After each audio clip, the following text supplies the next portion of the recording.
0.8 seconds. That is the exact time it takes for a 25mm armor-piercing round to travel 1,000 meters. On the monitors of a thermal imaging system, the world is rendered in shades of cold gray and lethal white. A heat signature detected at grid coordinate Alpha 79er. It is a high-speed metallic silhouette moving at 45 kilometers per hour. This is the moment where the physics of modern warfare meets the reality of a split-second decision. The sensor lock is green. The laser rangefinder calculates the lead. In a blurred sequence of mechanical precision, the Bushmaster chain gun cycles. A rhythmic, heavy thudding vibrates through the chassis of the Bradley. These are not just bullets. They are kinetic penetrators designed to find the weakest point in an armored hull. The first burst impacts the lead armored carrier. On the infrared feed, the vehicle erupts into a blooming white flower of thermal energy. The secondary explosions are instantaneous as the fuel lines and ammunition racks are compromised. The second carrier attempts to veer off axis, but the trajectory is already calculated. Another burst, another catastrophic structural failure. In less than 30 seconds, an entire mechanized squad's mobility has been erased. No shouting, no chaos on the radio, only the cold, calculated execution of superior optics and stabilized fire control. This is the 30-second rule of the modern flashpoint. If you are seen, you are targeted. If you are targeted, you are gone. What we are witnessing is the total collapse of traditional armored theory when faced with high-cadence mobile precision. The map hasn't shifted kilometers yet, but the tactical reality has changed fundamentally. This is the heartbeat of the modern frontline, where the side that processes data the fastest becomes the ultimate predator. To understand why this specific sector consumes so much hardware and human effort, one must look at the industrial geometry of the terrain. This is the urban-industrial nexus, a landscape where the traditional boundaries of a front line dissolve into a maze of reinforced concrete, steel skeletons, and subterranean corridors. It is not merely a point on a map. It is a strategic anchor that dictates the flow of power across the entire regional corridor. The geography here creates a permanent pressure test. On one side, the proximity to a major regional hub makes every forward movement a direct threat to deep logistics and command centers. On the other side, the elevated industrial zones act as a natural fortress, providing observation and fire control over the surrounding flatlands. For years, this location has functioned as a hard edge, a place where momentum goes to die against the wall of prepared defenses. Controlling this gateway means more than just symbolic progress. For one force, it is the key to shortening supply routes and stabilizing a vulnerable flank, creating a buffer that pushes long-range fire away from sensitive political and economic assets. For the opposition, the value is found in the friction. It is treated as a terrain of attrition, a space designed to slow, redirect, and extract a high cost from any attempting offensive. The battlefield itself shapes the tactical logic. Broken factories and dense tree lines limit the effectiveness of massive formations, instead rewarding small, agile units that can exploit timing and short-distance coordination.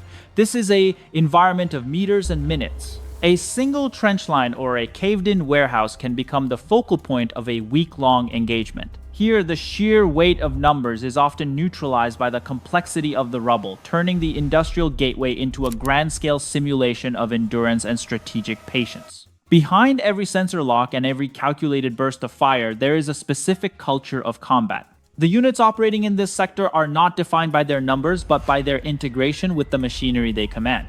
This is a new breed of mechanized elite defined by technical proficiency and a decentralized command structure that prizes individual initiative over rigid hierarchies. These operators do not view their vehicles as mere transport. They treat them as extensions of their own sensory reach. Training in high-end systems has shifted their psychological baseline. There is a quiet, disciplined confidence that comes from knowing your optics can see through the dark and your armor is designed to bring you home. This sense of survivability changes how a soldier interacts with the battlefield. It allows for calculated risks that would be unthinkable for a force relying on legacy equipment. The mindset is one of precision over saturation. Every crew member, the driver, the gunner, the commander functions as a node in a larger digital network. Their pride is rooted in the efficiency of the strike. To them, success is measured by the ability to engage the target and vanish before the opponent's decision cycle can even begin. But this style of warfare also carries a unique psychological burden. The intensity of high-speed, high-stakes engagements requires a level of focus that is exhausting. They operate in a world of digital interfaces and thermal signatures where the lethality is high and the margin for error is non-existent. The identity of this unit is built on this very tension, the cold mechanical precision of the hardware combined with the relentless adaptive spirit of the personnel. They are the silent architects of the attrition moving through the ruins with a single purpose: to turn every encounter into a demonstration of tactical superiority. The M2A2 Bradley is often misunderstood as a secondary support vehicle. In reality, it is a specialized engine of kinetic destruction. The core of its lethality lies in the M242 Bushmaster, a 25mm dual-feed chain gun. To understand its effectiveness, one must understand the physics of the APFS-DST, the armor-piercing, fin-stabilized discarding sabot with tracer. When this round is fired, the sabot peels away, leaving a long, thin dart made of high-density tungsten. This penetrator travels at velocities exceeding 1100 meters per second. Upon impact, it does not simply explode, it focuses an immense amount of kinetic energy onto a point no larger than a coin. The material hardness of the tungsten, combined with its extreme velocity, allows it to liquefy steel armor on contact, a process known as hydrodynamic penetration. Against lightly armored carriers like the BTR series, a single burst acts like a high-velocity saw, shredding the hull and everything inside before the crew can even register the sound of the shot. Beyond the chain gun, the platform carries the Tau-2B missile system. This is the giant killer. Unlike traditional missiles that hit the side of a vehicle, the Tau-2B utilizes a top attack profile. As it flies over a target, dual sensors detect the metallic mass and trigger two explosively formed penetrators downward.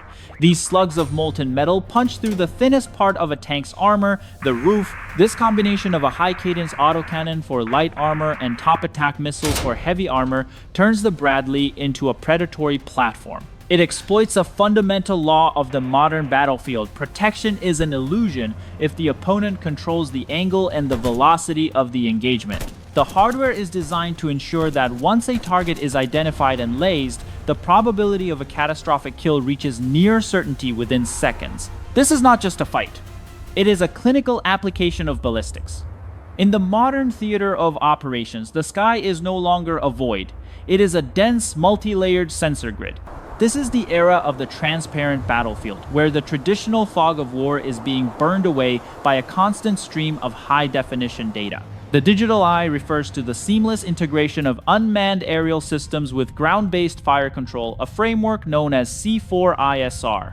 This network transforms a solitary vehicle into a node within a collective intelligence. Long before a single engine ignites on the front line, reconnaissance drones are already in the air. These small, low-signature platforms hover at altitudes that make them nearly invisible to the naked eye, using thermal optics to map every trench, every hidden vehicle, and every movement of the opposing force. This data does not sit idle. It is fed instantly into a decentralized digital map accessible to commanders and vehicle crews in real time.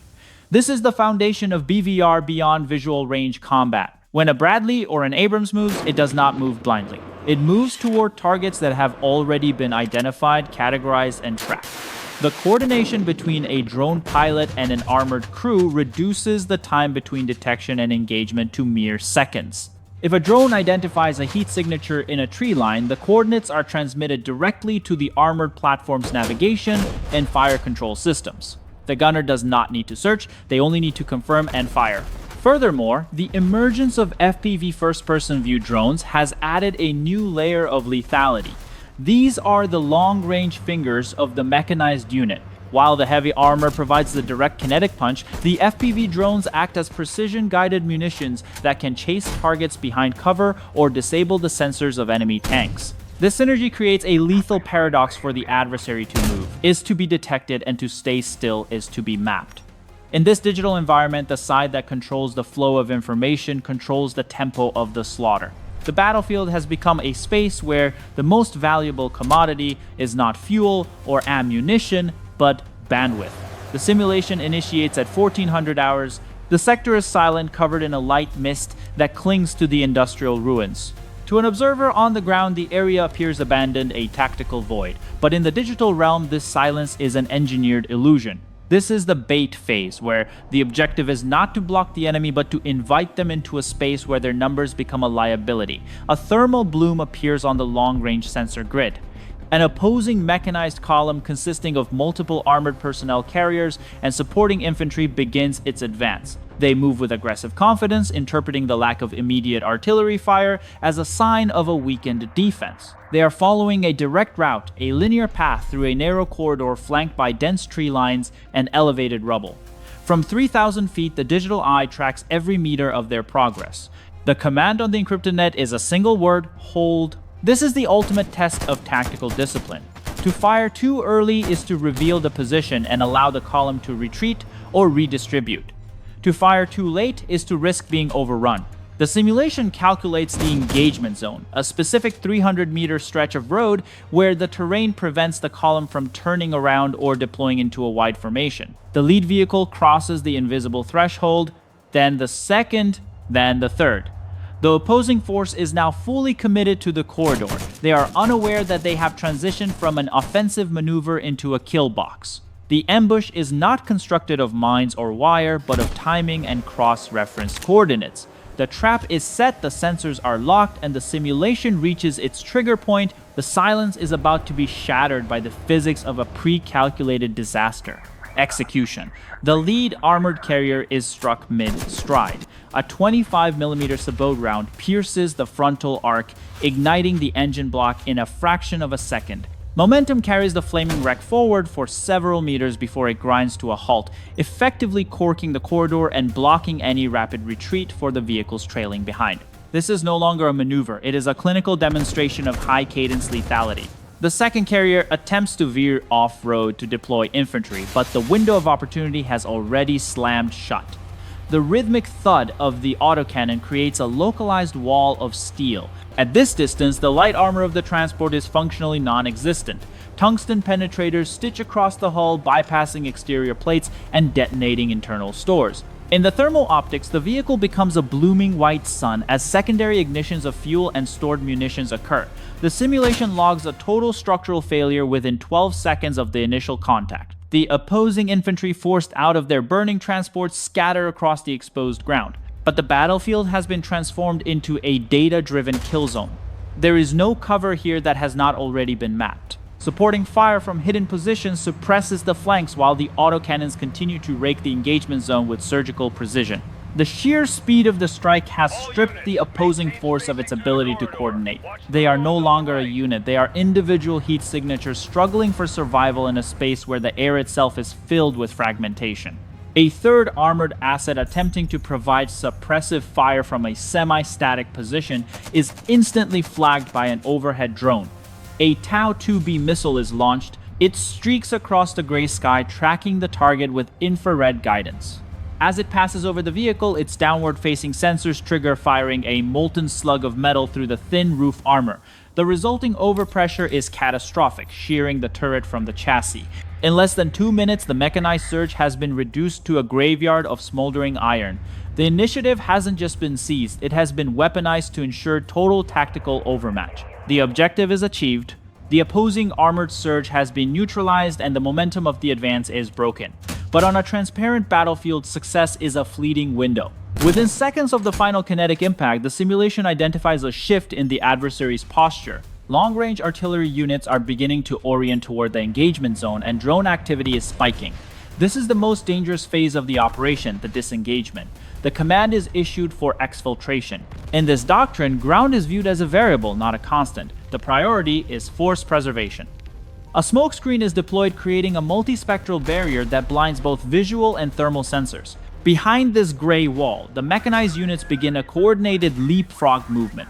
One platform provides suppressive fire toward known enemy positions while the other shifts to a secondary rally point. During the withdrawal, a high-velocity projectile strikes the side of a maneuvering vehicle. The mobility is compromised and the platform grinds to a halt. In a traditional force, this would be a catastrophic loss. But here, the design philosophy of the hardware proves its value. The internal spall liners and reinforced crew compartment remain intact. The crew is shaken but functional. A second vehicle immediately maneuvers into the line of fire, utilizing its own chassis as a shield. Within 90 seconds, the crew is extracted and transferred under the protection of heavy armor. The vehicle is left behind, but the combat power, the trained, experienced soldiers is preserved. This is the strike and fade cycle. By refusing to stay static, the unit avoids the inevitable retaliatory strike. They vanish into the industrial ruins, leaving the adversary to fire at empty coordinates and burning husks of iron. The withdrawal is not a sign of weakness. It is the final act of controlling the tempo.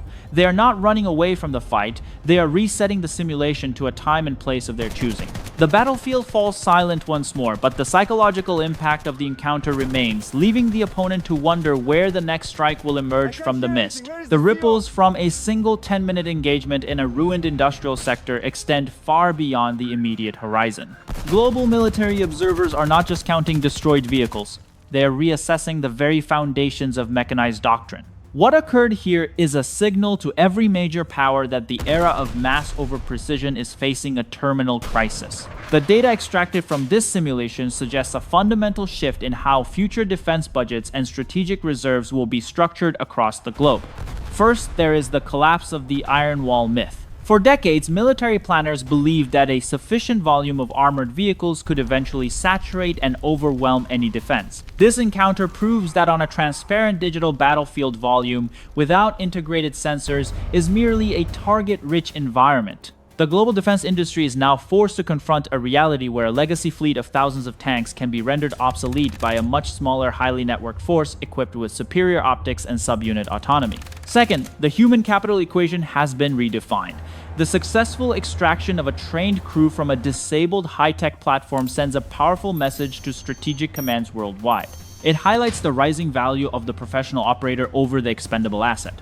In a world where training a single mechanized specialist takes years and significant investment, survivability is no longer just a humanitarian concern, it is a critical requirement for maintaining long-term combat power. Finally, this engagement has accelerated the global race for drone integration and electronic warfare dominance. Superpowers are observing how low-cost unmanned systems, when paired with elite armor, can create a tactical overmatch that traditional artillery and air power struggle to counter. The global shockwaves are manifesting in shifted procurement priorities with an emphasis on bandwidth, thermal masking, and kinetic precision. The lesson is clear: the battlefield of the future will not be won by the side with the most steel, but by the side that can most effectively weaponize information and maintain the highest tempo in a world where mistakes are punished in milliseconds. The final verdict of the simulation is not found in the number of burning hulls or the temporary shift of a trench line. It is found in the realization that we have entered the era of attrition too. In this new reality, war is no longer a contest of territorial expansion, but a relentless pressure test of institutional agility and technological depth. The sector we have analyzed serves as a microcosm for the future of global friction points, a place where traditional military mass is systematically dismantled by the side that controls the tempo and the data. Looking ahead, the battlefield will only become more transparent and more lethal. The integration of autonomous systems, artificial intelligence in fire control, and multi-domain sensor networks will further reduce the survival time of any unit that relies on predictable linear movements. Success in the coming decade will be measured by the ability to remain invisible while maintaining a constant punishing presence. It is a world where the distinction between a local clash and a global strategic shift has blurred, and where a single mechanized engagement can redefine the defense posture of entire continents. Ultimately, the events near the industrial gateway prove that while the tools of war change, the fundamental objective remains the same: to break the opponent's will by making every move too expensive to sustain. The side that wins is not the one that refuses to lose ground, but the one that ensures the opponent pays the highest price for every meter. As the mist settles over the ruins, the only certainty is that the lessons learned here in Blood and Iron will be the blueprint for the next great era of global strategic competition. This content is a strategic simulation generated by artificial intelligence. The scenarios, tactical outcomes, and technical analyses presented are based on what-if modeling and hypothetical military data. This is not intended to be a 100% accurate representation of real-world historical events or current classified operations. This video is created for educational, analytical, and speculative purposes to explore the evolution of modern warfare through the lens of AI simulation.